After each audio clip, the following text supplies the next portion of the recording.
Your hair career is a lot like hiking.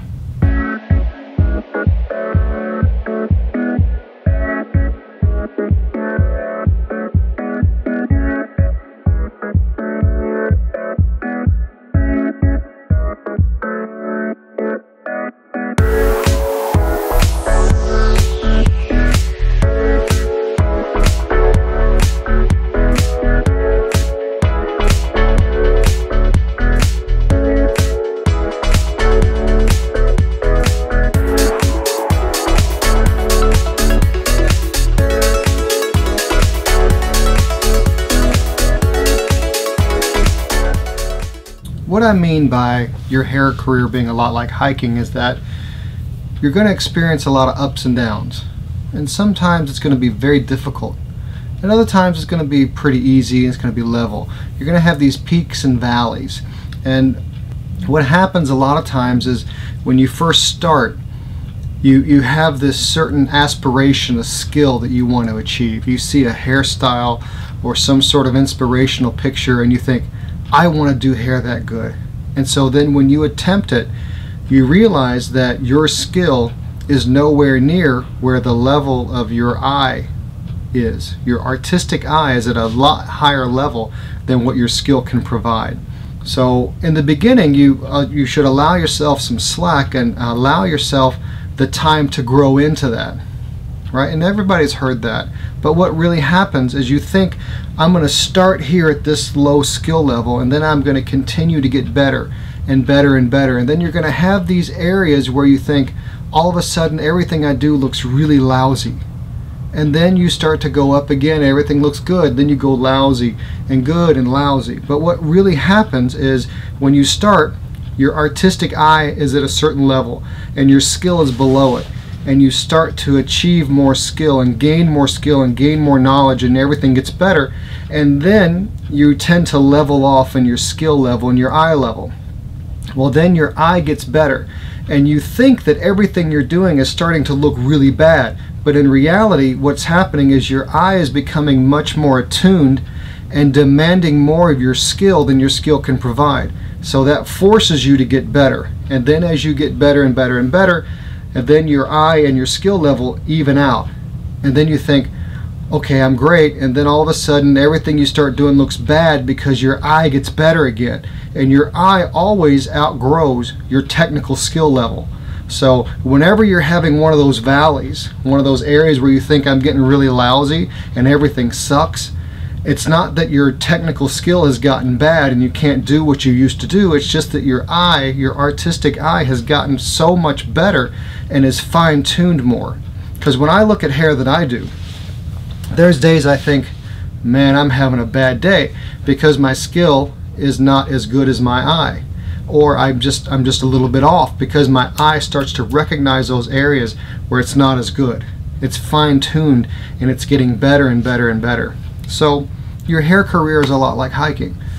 Your eye's here, you're going up the mountain, and you've got to work hard to get there. And then once you get there, you're rewarded with this scenic vista, this beautiful view. And then you have it easy for a little bit until all of a sudden your eye gets better and you have to become challenged again. And that's when you start going uphill again and you challenge yourself.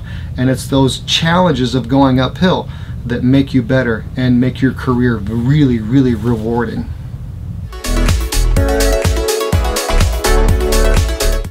On today's technical, we're going to cover the hair color portion of the haircut I did last week on Liberty.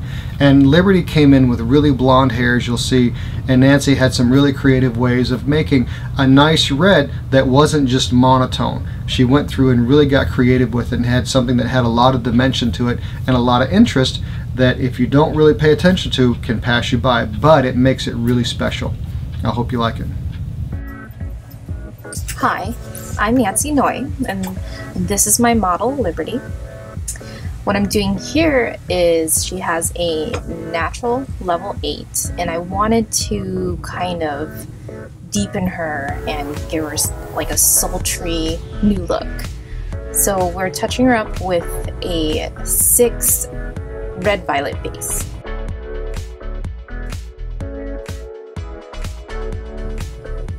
Yes, that is purple on my elbow. It's from a color earlier that we did. We're not doing purple here. And now I'm performing a technique called color melt. I formulated 2 other colors, which is basically a 7 violet red and also a 7 true red, mixed with a little copper to fill her blonde. Within the V, I'm doing the 7 violet red, and then I'm balayaging the sides with the red with the copper fill-in. And I'm starting from the back and working my way forward, just freehanding it and blending it with the brush in my hand.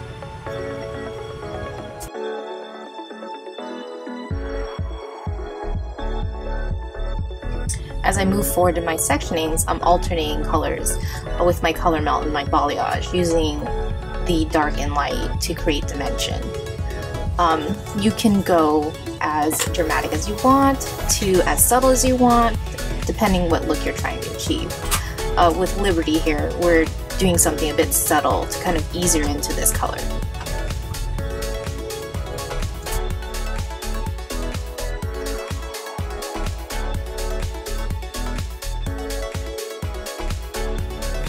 When I met Liberty, she had these amazing green eyes, and I really wanted to bring them out, so I immediately thought we're going red. But I didn't want to make her solid red. I wanted to make sure the color had movement and dimension and would accent the wonderful cut Russell gave her.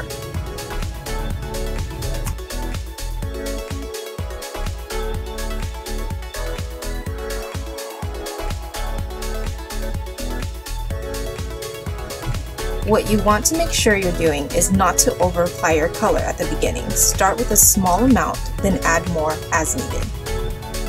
With the color melt technique, you want to make sure you're blending and smudging with your fingers, as well as using your brush. After applying color, gently lay each section down. Keep a moist towel next to you to wipe your hands clean for the next section.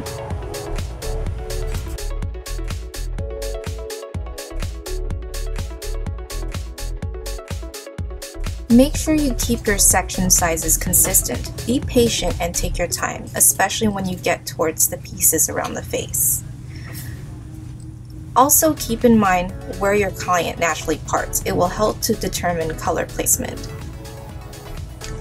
The end results gives you more variation and visual interest than using a single color all over.